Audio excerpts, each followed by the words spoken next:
You're listening to a Roddenberry podcast.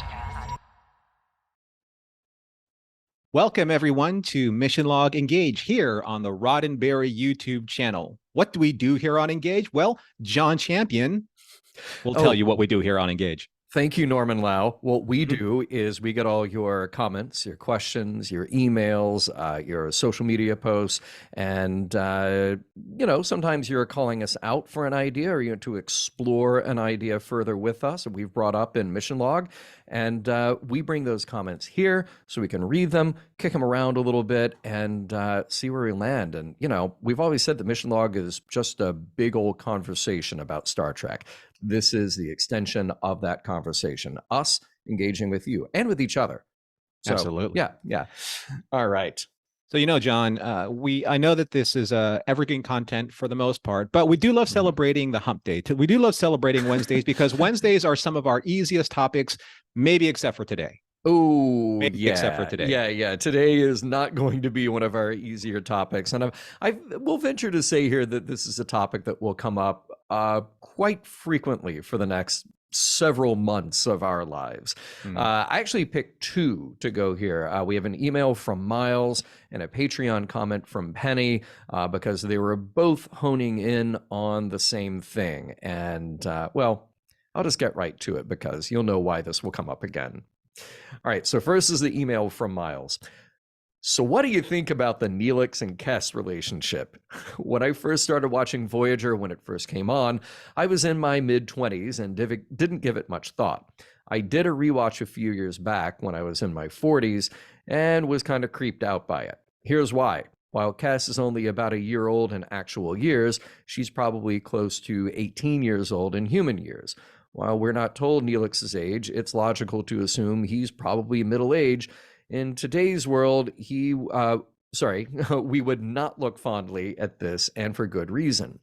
Which begs the question, what were the writers thinking back then? Looking back, I think a better choice would have been a father figure / daughter figure relationship.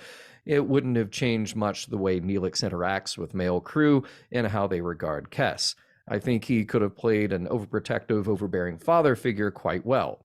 That's my 1.5 cents. I look forward to more episodes of Mission Log, Live Long and Podcast. And before we reply to that, I'm just going to get right to Penny's comment. This is Penny from Patreon. I mean, she's 4 years old. I get that the Ocampa aged faster and whatever, but this relationship is nothing but gross. Neelix even says to Kes, "You're an innocent." So at least on some level, some writer must have recognized what they were doing, and it's so gross. If we take a comparison to humans, which I get, we can't fully, but we have a girl who had her first period early. So on the human scale, she's 10, 12 at the oldest?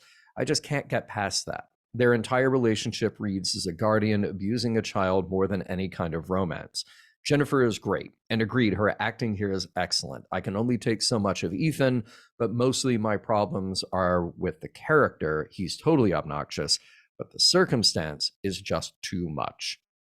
So like you said, Norm, just a couple of easy, just to get over the hump day. That's what we got here. Slide right into it. Yeah, exactly. John, I think that we've been pretty consistent on the podcast about how we've criticized or critiqued the Neelix character, not necessarily this relationship, which is why I'm very excited to talk about this. But the Neelix character, aside from Ethan's performances and some very standout, very exceptional instances like Jatrell, Neelix, as himself as a character, has been very inconsistent in terms of the writing of that character. He's across so many different spectrums of the emotional response to everything. It's either he's wildly out of control or incredibly poignant and sincere, funny, friendly, angry, obnoxious.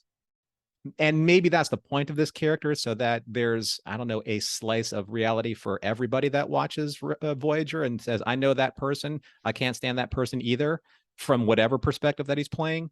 But when it comes to Kes, even as inconsistent as Neelix is as a personality, that relationship is far more inconsistent when it comes to believability. Mm-hmm. And I think it's because we don't know exactly what this relationship is. Yeah. Let's go all the way back to Parallax. Parallax there's a scene where Neelix is on the bridge and he literally like cups the back of Kess's neck and says, "Let me tell you about singularities." And Yeah. it just gets weird Yeah. from there. Like, Yeah. we don't know exactly what he's doing with the physical contact versus the mansplaining, the Talaxian-splaining, as we've Right. called it. Right. Right. So, and it doesn't get any more consistent or clearer or in focus since then. Yeah. Right. Yeah. So, and what does really come to the surface, though, and we've seen a few times in season 1, and I know that we've got 2 more full seasons with them, is his, well, Penny calls it overbearing, overprotective. There's also this totally misplaced, inappropriate jealousy there, which it seems like at the beginning they tried to play it as a little bit of comedy, just like, ooh, we'll manufacture a little bit of tension between these characters, and we'll sort of play into Tom Paris's reputation as this, space playboy. But it it later became something darker, and it became something where Neelix is acting entirely inappropriately, and somebody needs to have the talk with him about how not to treat his girlfriend. There are many good points here in the comments from Miles and from Penny, and not only will we not be able to hit all of them in our very short format for Engage, it will probably take us the months to come of analyzing these episodes one by one to really continue to drill down on what's important here. I do want to address just like 2 quick things here, though. Miles is talking about the age difference. Yes, that is very much on the surface, but I will say this, that I think that is only the surface, because if we had 2 very fully realized characters who we feel like we could get behind, who we feel like there wasn't a gross power imbalance as well, then the age difference at that point becomes academic. There are many different there are many differences that couples or relationships or groups can have that have everything to do with age, or have nothing to do with age, or have everything to do with education or social standing or money or any of the other things that create power imbalances. This is one that we can obviously see. But I think, Norm, to a point that you made very well on a previous episode of Mission Log, the really disgusting thing, the really uncomfortable thing, is Neelix's emotional immaturity, and it's his lashing out and taking it out on Kes. And what we really need to see is like an intervention, to say, no, what you're doing is entirely wrong and entirely inappropriate toward her. And then we get into Penny's email, and we've actually gone back and forth a little bit on Patreon about this as well, because I fully agree and understand with Penny's point of view here. I think that what Penny points out, and what I think is also very much worth reinforcing, is that all right, I get it that we're talking about the production reality of actors who are being given lines by writers, and we're trying to parse that, figure that out on Mission Log. In the reality of the show, we're talking about a species that we know nothing about.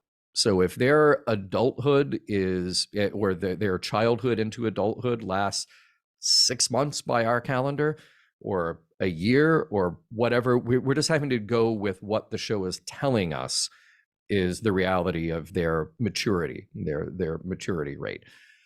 But very much to Penny's point here, the thing that is more jarring is this situation of putting Neelix in this position of power, where he is overprotective, where he is saying you're an innocent, as if it's then his job to protect her from everything, which, again, going back to Miles's email, yes, would have played maybe much better if it were a father-daughter type of relationship than a romantic relationship.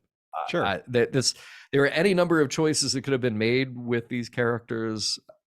Not all of them were necessarily the right choice, or continue to play well. Yeah. Hindsight, it's a really interesting thing when it comes to ideas that probably worked really, really good on paper. And then when you're in the middle of production, maybe there is a reason why that certain things pivot into different things. And something that I mentioned in a Patreon comment was sometimes, like when an actor is working on a role or a writer is working on a scene, a single word may pop into mind, like, ooh, I'm going to play this scene this way. I'm going to write this scene this way. And if jealousy is that word, oh, okay, great. We just created some dramatic tension. We created something for this character to play off somebody else. But then if that's all you got, and that's what you keep coming back to, all it does is it just puts some magnifying glass again on the imbalance in these two and makes Neelix even more creepy, for lack of a better word. And there's a lot of creepiness going on here. Too much to chew on. Too much. So much like Neelix's Layola route. Too much to chew on. Yeah. So we're just getting that this simple topic out here on a Wednesday afternoon. But like I said, there will be much more to come. And of course, we know that you will want to engage with us, and you can do that by sending your comments to missionlog@roddenberry.com. You can find us on Facebook and Twitter @missionlogpod. Subscribe to this playlist, the Mission Log Engage playlist here on YouTube @Roddenberry Entertainment. And remember, we may engage with your comments on the air.